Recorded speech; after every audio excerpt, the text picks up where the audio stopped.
Hi Andy, how are things? Great, thanks. You? Not too bad now. So I suppose just to get started, I might just get your immediate thoughts. 40-man squad, I imagine it was tough to nail it down in the end, I would say. And are you just pleased, I suppose, with the balance across the 40 you have?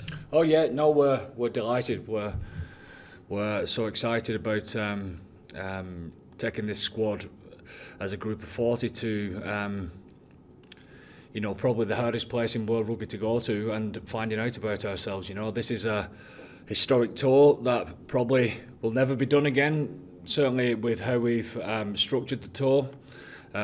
Maybe Ireland will never get to play a 3-game test series out there again, and this is the ultimate, isn't it? We're talking about building now towards a World Cup, and what you want to do in those type of circumstances is test yourself against the best, and it doesn't get any better or tougher than going to New Zealand and playing them in their own backyard with what we see as 5 test matches.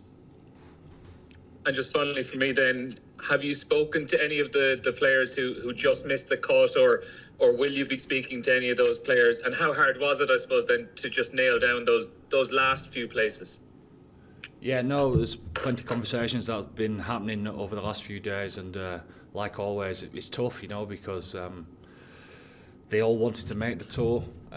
It was all, I'm 100% sure, within their goals of the season to perform well enough to get on this tour, because they can see what it means to Irish rugby, and they want to be part of it. We've picked out a 40-man squad, which is the biggest squad that we've picked. Because of the schedule, etc., and they know the players that have missed out, and the injured players, and the guys who have been picked as well, that this is the opportunity to show what they're about under most extreme pressure, to see whether they can perform at the highest level, and see whether they earn the right to carry on into next year, which is obviously the World Cup year. Thanks, Andy. Thank you. Hi Andy, Aisling here from Off the Ball. How are you? Great, thanks. You? Good, thank you. Just to speak about the players that didn't make the cut, the squad itself is really strong, but as you said, there's probably a lot of disappointment there as well for certain players. Could I ask if Munster's Jack O'Donoghue, he was in contention? Of course, everyone's in contention, especially the guys who are playing well, and Jack's obviously one of them.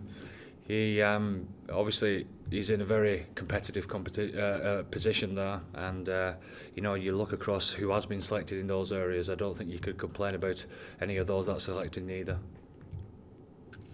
And do you have such thing as like a standby list, or players that are told to be ready if anything happens, that sort of thing? Yes, we know all the players are with falling out from the clubs. Some clubs are wrapping up this week. Some clubs have already wrapped up, and some lads are heading on holiday. So we're aware of where people are. Brilliant, Andy. Thank you. Thanks. Hi, Andy. Justin Tracy. Andy, just tell us a little bit about what you're seeing with Kieran Foley and how he's developed over particularly the last season at Leinster. Kieran's like a number of players that's been selected in the squad. There's massive potential there, and we want to see that potential flourish under extreme pressure. And he's a type of player that we obviously want to. This tour is brilliant for, because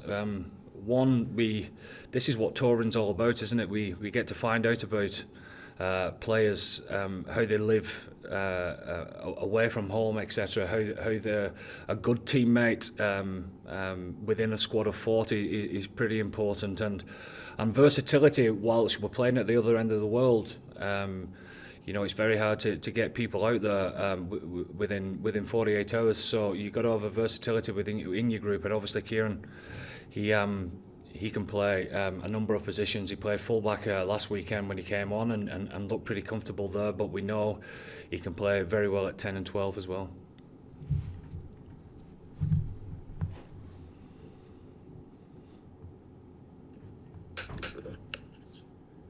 Hey Andy, how's it going? Good, thanks.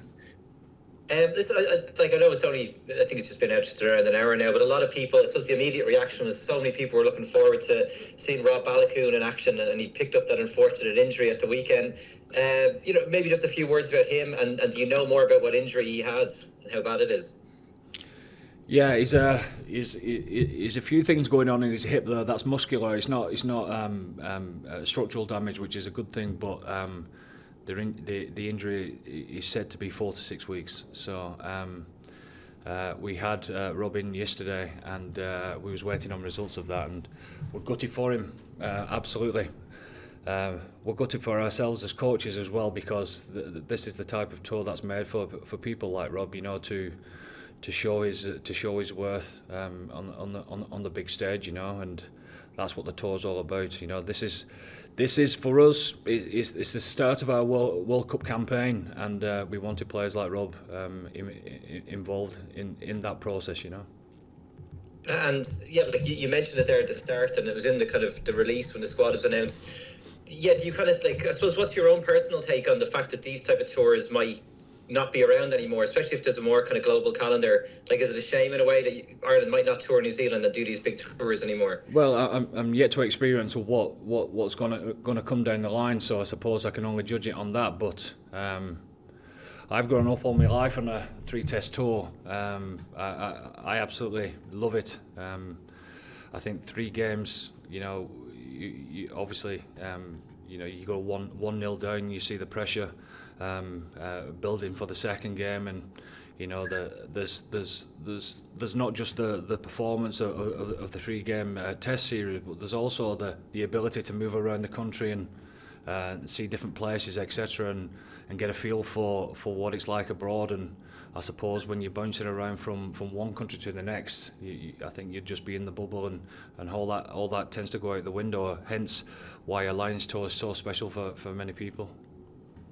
And then, just the last one for me, if I can, I suppose with Leinster and Ulster, and I suppose there's maybe a fear at the moment in Irish circles that we could be getting outgunned by bigger sides like that big La Rochelle pack and the Bulls pack as well. Just what's your own take on that? And could people be panicking a little bit about what this Irish pack is capable of in the Irish provinces as well? Well, a lot gets said about Ireland, and are they playing like Munster? Are they playing like Leinster? Are they playing like Ulster, etc.? We're Ireland. We're our own team.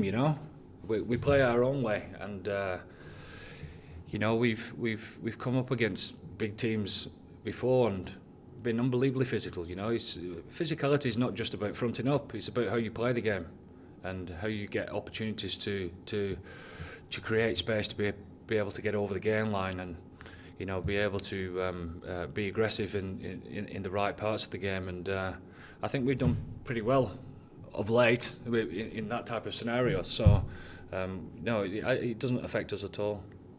Okay, perfect. Thanks, Andy. Enjoy the trip. Cheers. And if I may, just one final one to give, I suppose, the viewing public a sense of where performance needs to be at. Just basing it on the last Six Nations, where do you see Ireland needing to be to come away with even one and possibly multiple wins in this Test series? Where we've not been before. That's fact to me. Our last performance against them, or any good performance that you've seen over the last 18 months, 2 years, we need to be better than that. It's different over there, and that's why touring for these lads is so important. We've missed it. We've lads on over 20 plus caps that's never toured. Walking around Auckland or Wellington or Dunedin, it's not like walking down Balls Bridge and people winding the window down and saying how good you are. This is completely different. This is proper international rugby that doesn't get any better, and it's exactly what we want at this moment in time. Okay, guys, we'll finish up with Moreno. Hi, Andy. Good morning from Italy. It's Moreno. Just one question. How, in your opinion, the latest results of the Irish provinces in the Anakin Cup champions and in the URC will affect, and if will affect, the tour down under to New Zealand? In a positive way, I mean, will to have revenge, or maybe in a negative way, going down with a loss on your back? Thank you.